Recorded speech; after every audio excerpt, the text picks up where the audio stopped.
The arrival. The alien council gathered in a massive chamber, their faces grim and filled with concern.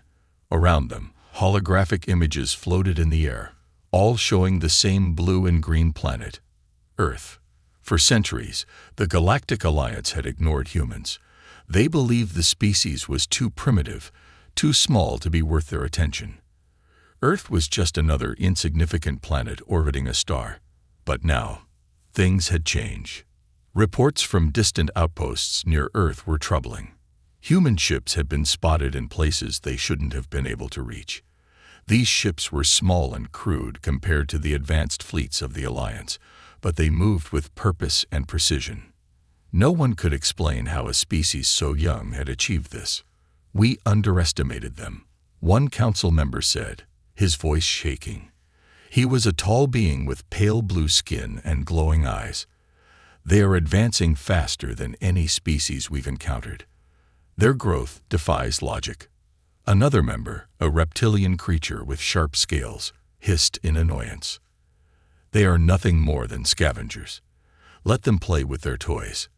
They cannot stand against us." But the reports kept coming.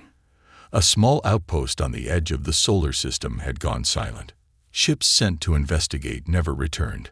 What was happening near Earth? How could humans, with their limited technology, pose a threat to the most powerful alliance in the galaxy? The council leader, an ancient figure with silver hair and a commanding presence, stood up. "We have made a mistake," she said. "We thought they would fall without a fight. We were wrong." Her words sent a chill through the chamber. No one dared to speak. In the shadows of space, far from the council's gaze, the humans were already making their move. Unlike the Alliance, they had no grand fleets or mighty weapons, but they had something far more dangerous: determination. The first clue came from a mining station orbiting Saturn. The station's commander, an alien named Grix, was used to running things smoothly. His station processed rare minerals for the Alliance, sending shipments to distant worlds. Humans had no business being anywhere near it. But one night, alarms blared across the station. Strange objects appeared on the scanners, moving too fast to be asteroids. Grix ordered his guards to prepare for an attack. Before they could act, the lights flickered and died. "Impossible," Grix shouted. "No one can breach our systems." The station's defenses were state-of-the-art, built to withstand any threat. But within minutes, the human ships were inside. They were small, barely armed, yet they moved like ghosts, slipping past the station's security. When the power came back, Grix discovered that the humans had stolen a month's worth of supplies and vanished without a trace. No one was hurt, but the message was clear: humans were not afraid to fight back. Back on Earth, humanity was preparing for something bigger. Years of being underestimated had pushed them to their limits. Scientists worked day and night, reverse engineering alien technology from scattered remains of crashed ships. Engineers built weapons that could match, and even surpass, what the Alliance had. They knew they couldn't win through sheer strength. The Galactic Alliance controlled vast armies and countless resources, but humans had always been survivors. They learned quickly, adapted faster, and refused to give up. In secret, a fleet was being assembled. It wasn't large or flashy, but it was deadly. Human commanders trained their crews for guerrilla warfare, striking from the shadows and disappearing before the enemy could respond. The council was still debating what to do when the first major attack happened. A convoy of Alliance ships carrying vital supplies to a nearby colony was ambushed. The attackers were human ships, faster and smarter than anyone had seen before. "Ridiculous," the reptilian council member growled when the news reached them. "A few skirmishes mean nothing. We will crush them." But the attacks didn't stop. Humans were hitting targets across the solar system, always one step ahead of the Alliance. Outposts fell, supply lines were cut, and the once mighty fleets of the Alliance began to hesitate. The leader of the council spoke again. "This is not a random rebellion. They are organized. They are planning something bigger." Her warning was met with silence. Deep down, Every member of the council felt the same fear. They had underestimated humanity, and now they were paying the price. The holograms of Earth continued to glow in the center of the room, a silent reminder of the storm that was coming. To the Galactic Alliance, it was the beginning of an unexpected war. To humanity, it was their first step toward proving their worth in the galaxy. And somewhere, hidden among the stars, the humans were watching, waiting for the right moment to strike again. The mistake we made. The Galactic Alliance believed strength was measured by technology and fleet size. For centuries, this belief had held true. Every species that rose against them was crushed swiftly, their rebellion forgotten within weeks. The Alliance's war machine was unmatched, and no planet stood a chance once its fleets darkened their skies. When humans first entered the galactic stage, they were dismissed as nothing more than scavengers of a lucky planet. Earth was rich in resources, but the Alliance saw no reason to fear them. Humanity's first attempts at space travel were clumsy. Their ships were slow, fragile, and barely scratched the surface of interstellar travel. But arrogance is a dangerous thing. The Alliance's first mistake came in the form of an ultimatum. A single warship, the Vraction, was sent to orbit Earth. Its captain broadcast a simple message: surrender your world, join the Alliance, resist, and be destroyed. For most species, this would have been the end. Planets had surrendered with far less intimidation.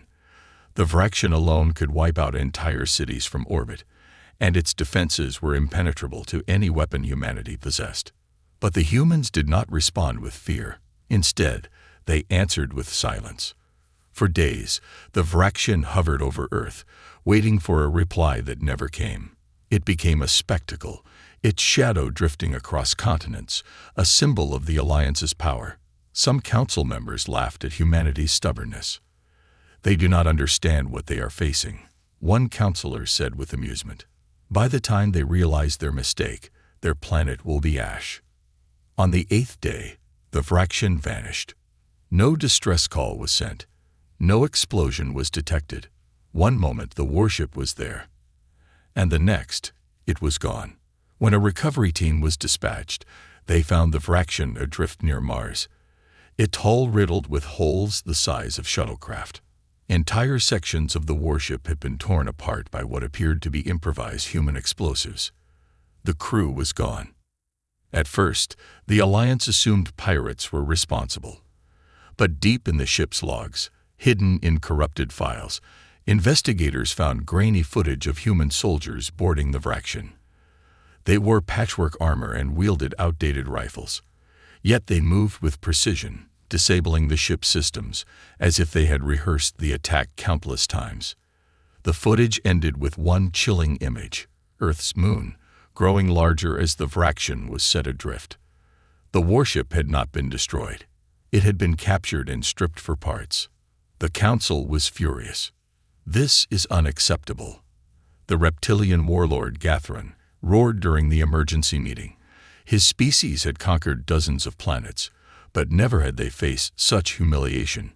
A backwater planet should not be capable of such an act. But the reality was unavoidable. Humanity had declared war in their own way. They didn't rely on grand fleets or mighty space stations.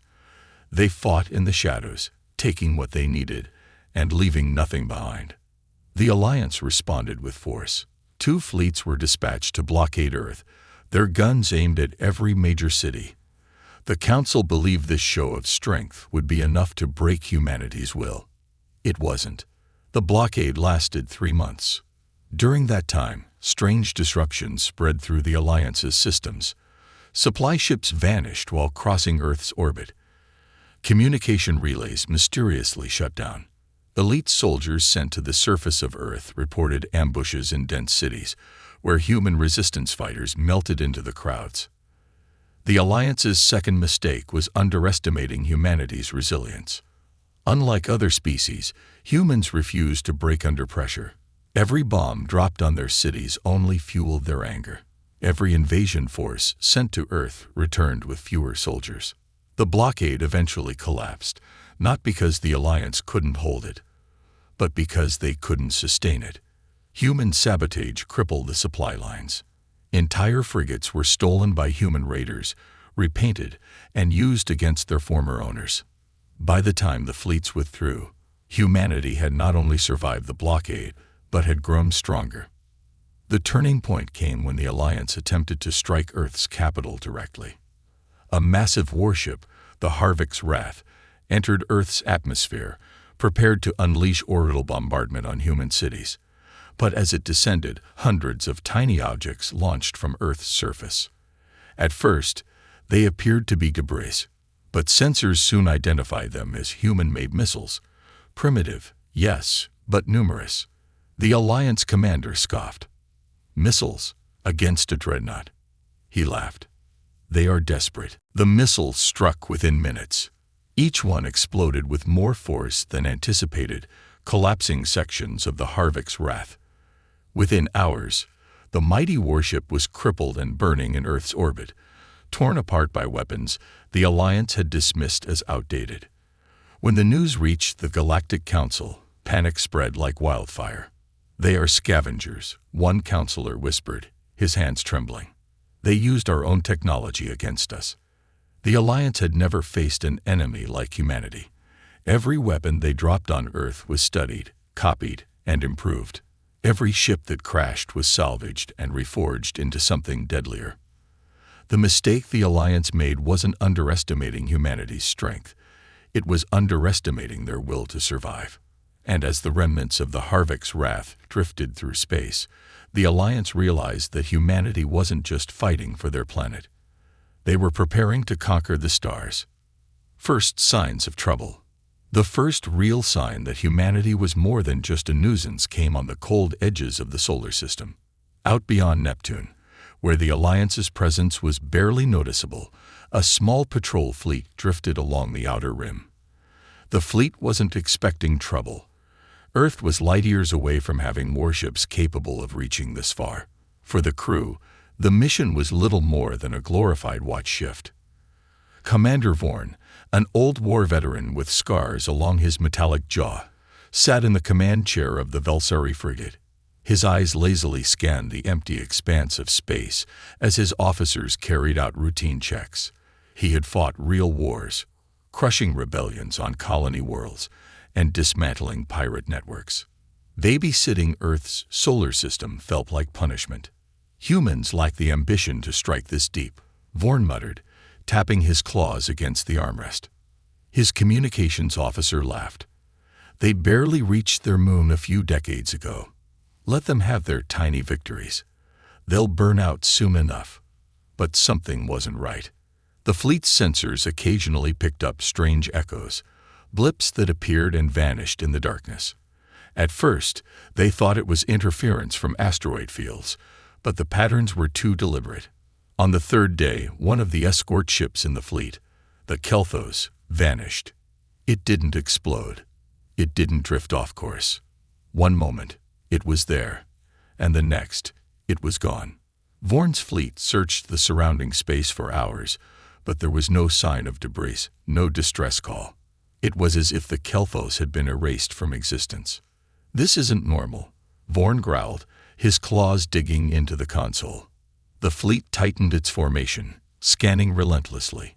Days passed without further incident, but tension hung over the crew like a storm cloud, until the Velsari sensors detected a signal, a faint rhythmic pulse coming from the direction of Neptune. Vorn leaned forward, narrowing his eyes. "Trace it." The signal led to a dense asteroid cluster. As the fleet approached, the asteroids began to shift, slowly revealing the outline of something hidden within the field. It wasn't an asteroid at all. Floating silently, painted in the blackness of space, was a massive structure, human in design, but unlike anything the fleet had ever seen. It was a shipyard, cleverly hidden among the debris. Dozens of human ships hung in the dry docks, being constructed from salvaged alien technology.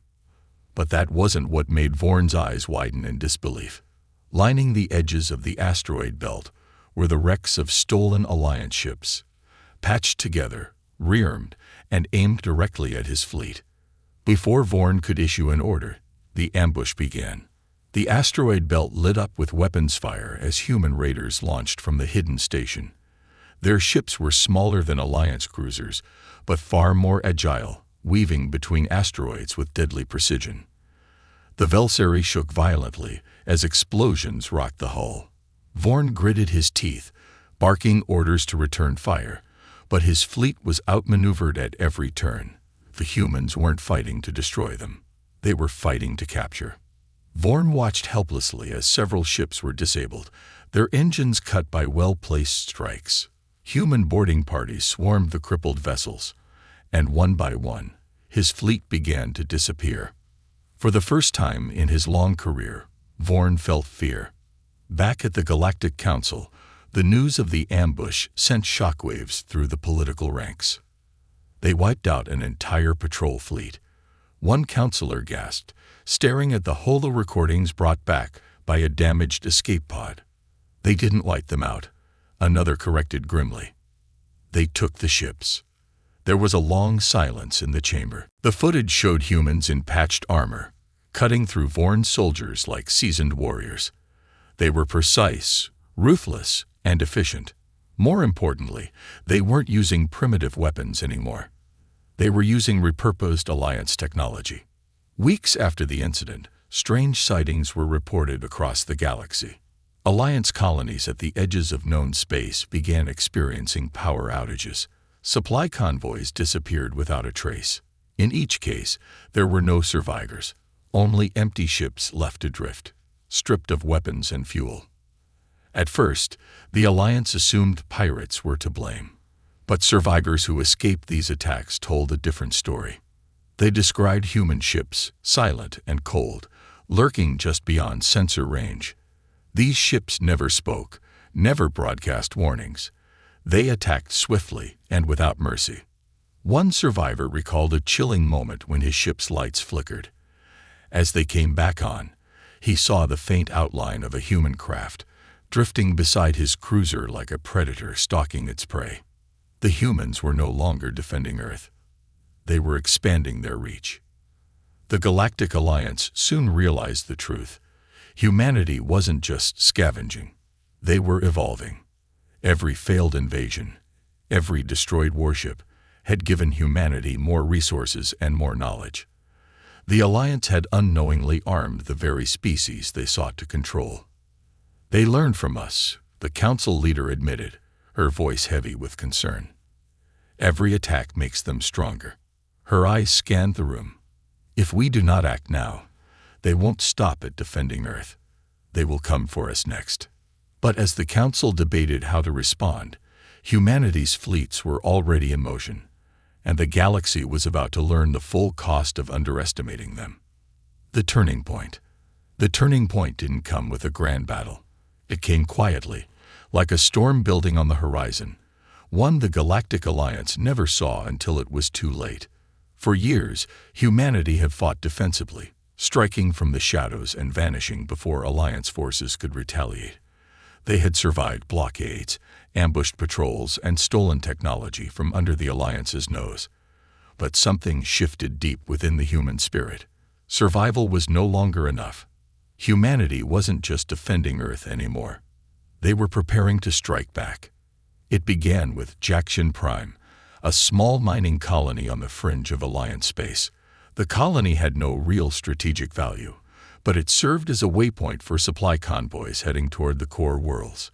Its defenses were minimal, automated turrets, and a single garrison of soldiers who rarely saw combat. The attack happened at night. There were no warning signs, no sensor pings of incoming ships.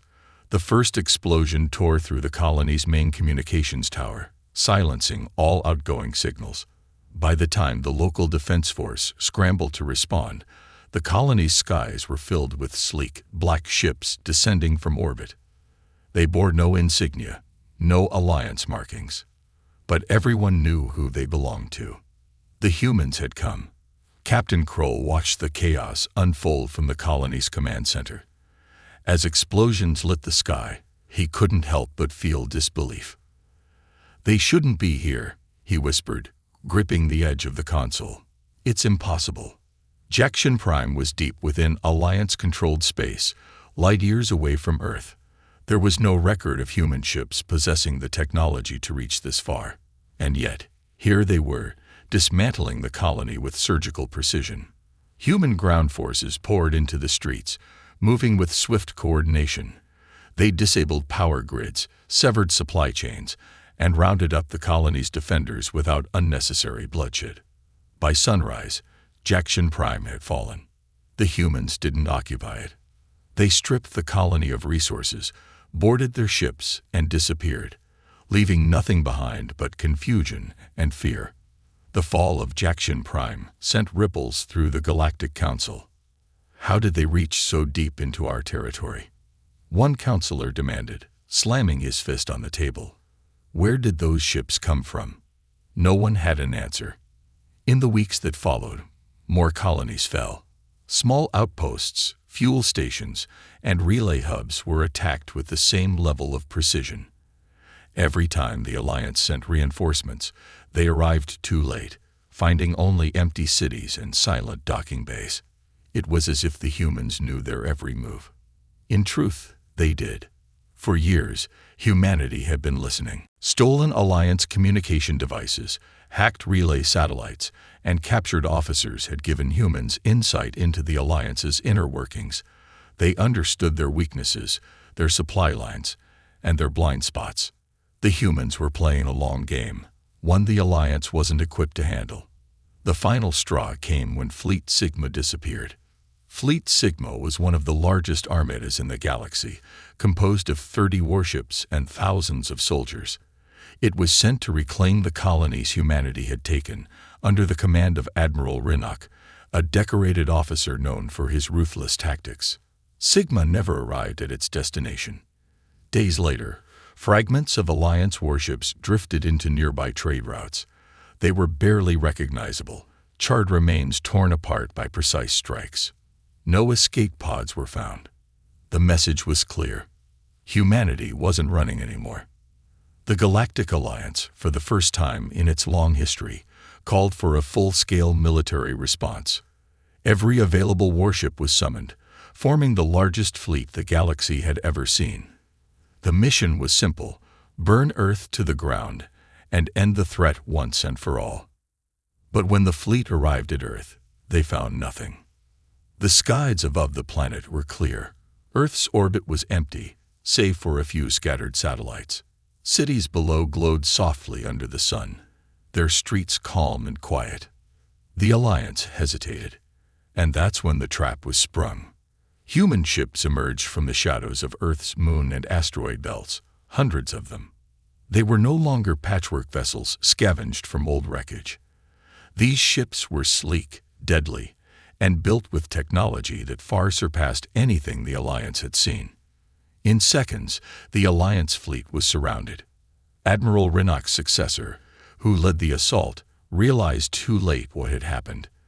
The humans had lured them in, feeding the Alliance just enough victories to make them overconfident. Now, Earth wasn't the target. The fleet was. The battle that followed would be remembered for generations. Human ships tore through the Alliance armada, using speed and precision to dismantle the larger vessels. Boarding parties flooded the flagship, capturing command crews and disabling their weapons. When the smoke cleared, half the Alliance fleet lay in ruin, and the rest fled into the void. Humanity's message to the galaxy was clear. They didn't need to conquer worlds. They only needed to show they could. As the remnants of the Alliance returned to their home planets, whispers spread across the stars. Earth was no longer just a backwater planet. It was the heart of a rising power, one that had outwitted the most powerful military force in the galaxy. And from that day forward, the Galactic Alliance watched humanity not with contempt, but with fear. Humanity strikes back.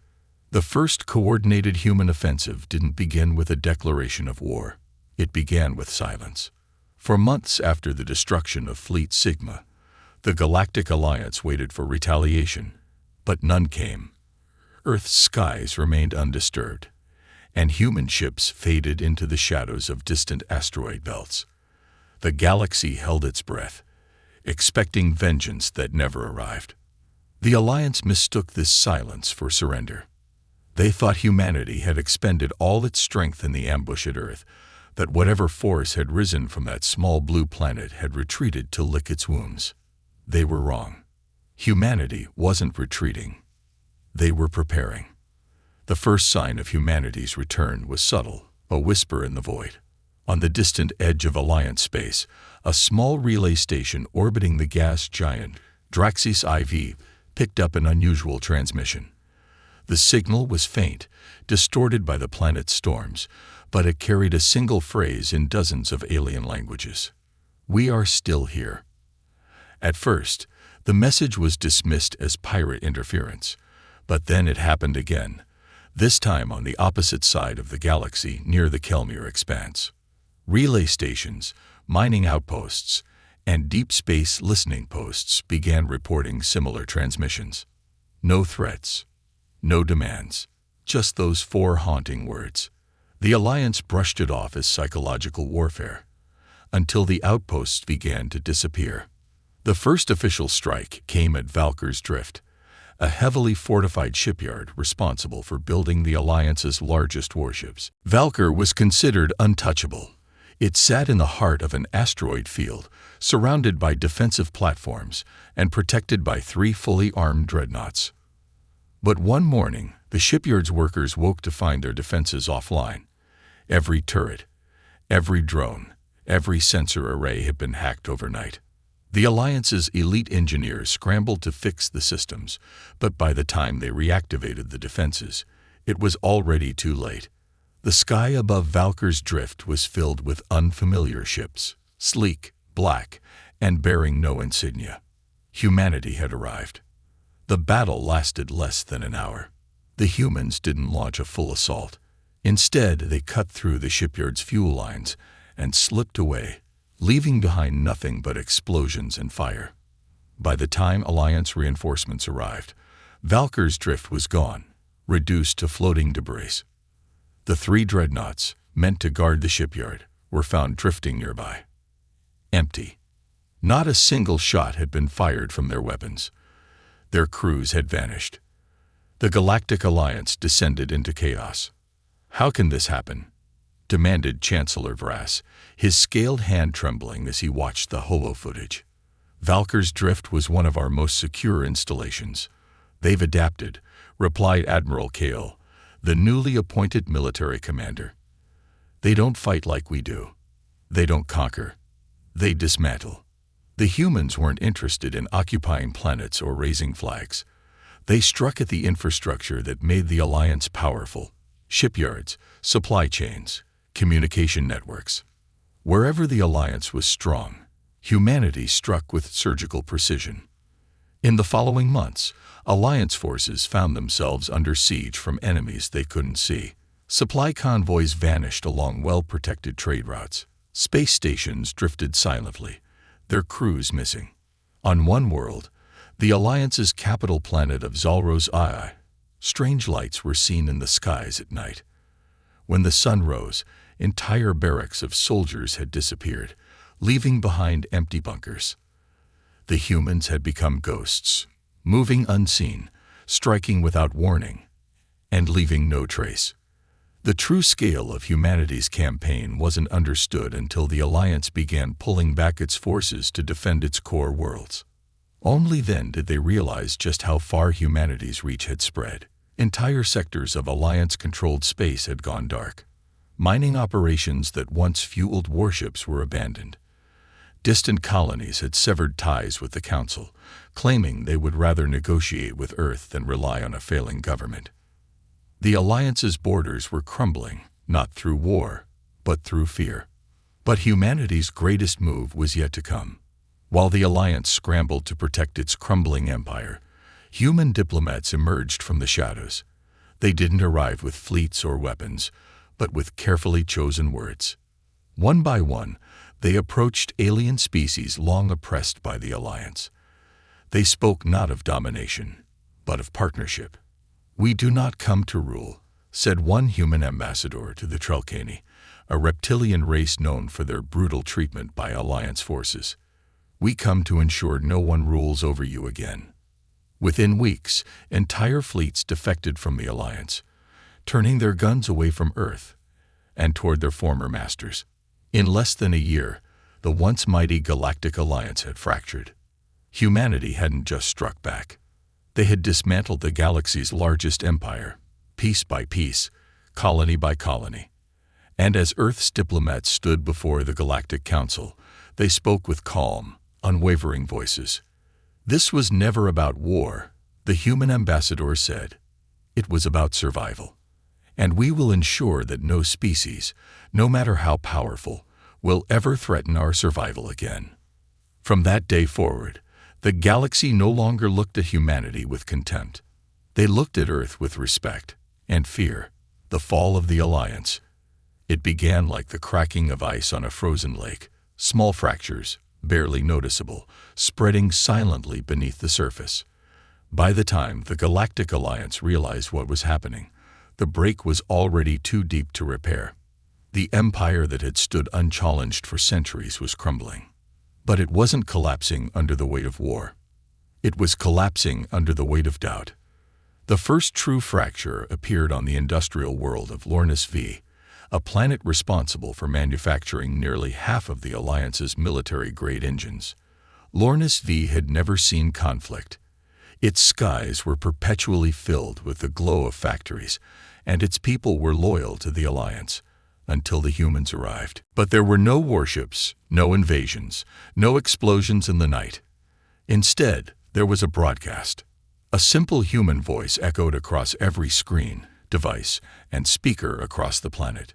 It spoke of the colonies abandoned by the Alliance, of the ships that had vanished without explanation, and of the diplomats who had approached fringe worlds offering freedom, not conquest.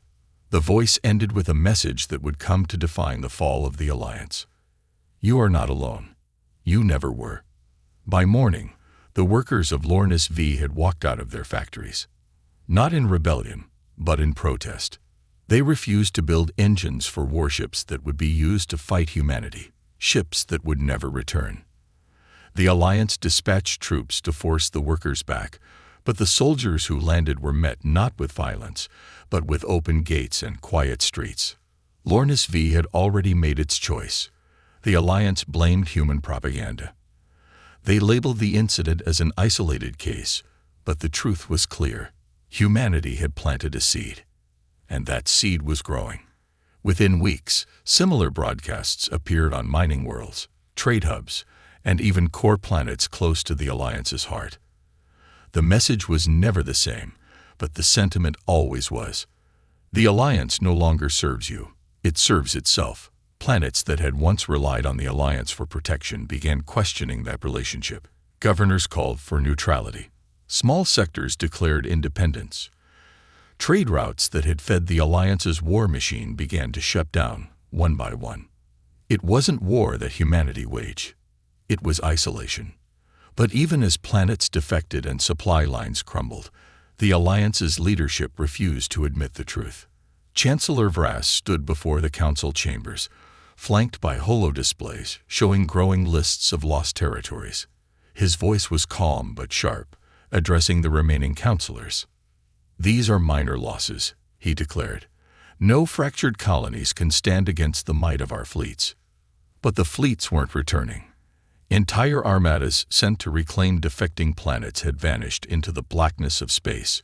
Wreckage occasionally drifted into nearby systems, empty husks of dreadnoughts and cruisers, stripped of their weapons and engines. Not destroyed.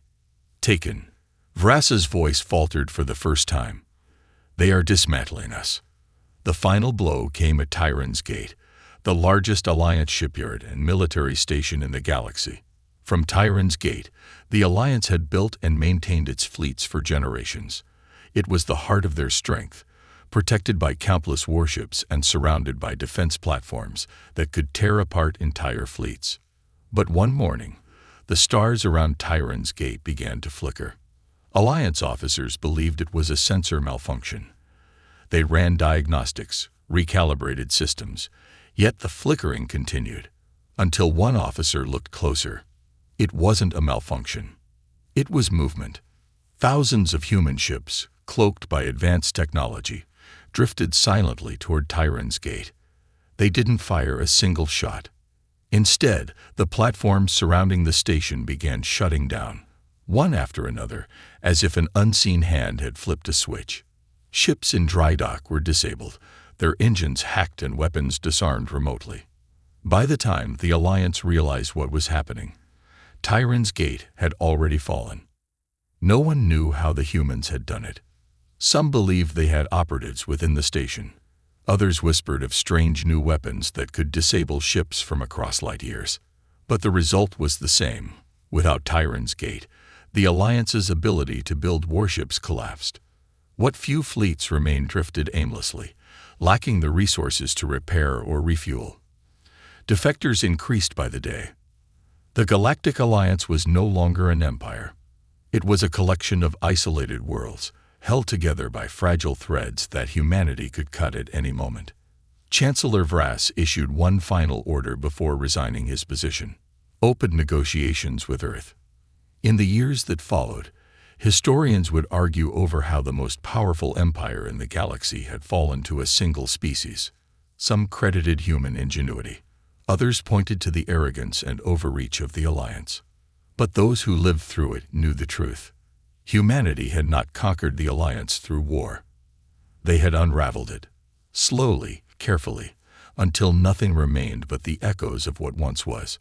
And in the void left behind, a new power began to rise. The reason why: the Galactic Alliance surrendered not with a final battle, but with a whisper, words spoken behind closed doors, away from the prying eyes of the galaxy. The Council, once the most powerful governing body in the known universe, now sat in silence as a single human ambassador stood before them. His name was Elias Voss, though history would remember him by many names: the diplomat of iron, the shadow of Earth, and the man who unraveled an empire. But Elias wore none of those titles that day. He wore a plain black suit, unadorned, his only insignia a small silver emblem shaped like Earth. His hands rested behind his back, his expression calm and unreadable as he gazed upon the fractured remnants of the Alliance's leadership. "You ask for terms," Elias began, his voice quiet but carrying to every corner of the chamber. "You fear that Earth will demand reparations, that our fleets will march upon your worlds and plant our flags in your cities." No one responded. Elias's eyes moved across the room, lingering on the alien counselors whose faces once radiated arrogance. Now those same faces looked worn, aged by fear, uncertainty, and sleepless nights spent wondering how humanity had brought them to their knees. "But we will not conquer you," Elias continued. "We are not here to rule." A murmur rippled through the chamber. Some counselors leaned forward, confused. Others remained still, waiting for the catch, the hidden demand buried beneath human diplomacy. Elias stepped closer, his footsteps echoing softly. "You misunderstand the reason for all of this," he said, gesturing around them. "You think humanity struck back out of pride, out of vengeance for the fleets you sent to blockade our world. But that's not why we dismantled your empire." His voice lowered, growing colder. "We did it because you made a mistake that every tyrant makes when they believe they are untouchable." He paused. "You threatened our home." For the first time since the war began, the Council saw not a diplomat standing before them, but the collective will of an entire planet. The room grew heavier, the air thick with the weight of those simple words. "You assumed that humanity was like every other species you subjugated," Elias said. "You believed that we would kneel, that we would submit once your ships appeared in our skies." He took another step forward. "But Earth is not just a planet. It is our cradle. It is the single constant in our history, the foundation upon which we built everything. And when you threatened to take it from us, you united us in ways you could never have imagined." His gaze sharpened. "We fought because we had no choice. We fought because survival is written into our bones. And when you crossed that line, when you made us fight for our home, you ensured one thing." Elias let the silence linger. the tension stretching across the chamber like a wire ready to snap. You ensured that we would never stop. A reptilian counselor, his scales dulled with age, finally broke the silence. Then, what is it you want from us? His voice rasped. Elias's expression softened, just slightly. We want peace, he said simply. The counselor frowned. Peace. Elias nodded. But not the peace you offered us, he added. Not peace born from submission or occupation. We want the peace that comes from balance, a galaxy where no species holds dominion over another. He leaned against the edge of the council's grand table, his tone softening further. We could have crushed your fleets, burned your worlds, and raised our banners above your capitals. But that's not the legacy we seek. Elias met the eyes of each counselor in turn. We seek a galaxy where no one fears losing their home, as we once did, where power is not decided by the size of one's fleet, but by the strength of cooperation. The word hung in the air, heavy yet hopeful. The council chamber fell into deep discussion. Some were skeptical, believing humanity's restraint to be a trick, a facade masking future expansion. Others, weary of war and desperate to rebuild, saw the truth in Elias's words. By the end of the meeting, a treaty was signed. Earth did not claim new worlds. Instead, humanity offered protection to those once oppressed by the Alliance. Old borders were redrawn, but not by force, by choice. Alien species long subjugated chose to ally with Earth, forming what history would call the Terran Accord. And though the Galactic Alliance still existed, it was no longer an empire. It became a shadow of its former self, humbled and bound by the agreements forged on that day. In the years that followed, humanity's influence spread not through war, but through diplomacy and trade. The Terran Accord became a beacon of hope for countless worlds seeking freedom from oppression. But the galaxy never forgot the lesson Earth had taught them. Never threaten humanity's home. Because beneath their diplomacy, their kindness, and their cooperation, there was one simple truth. When pushed to the edge, humanity would not conquer. They would endure. And in enduring, they would reshape the stars.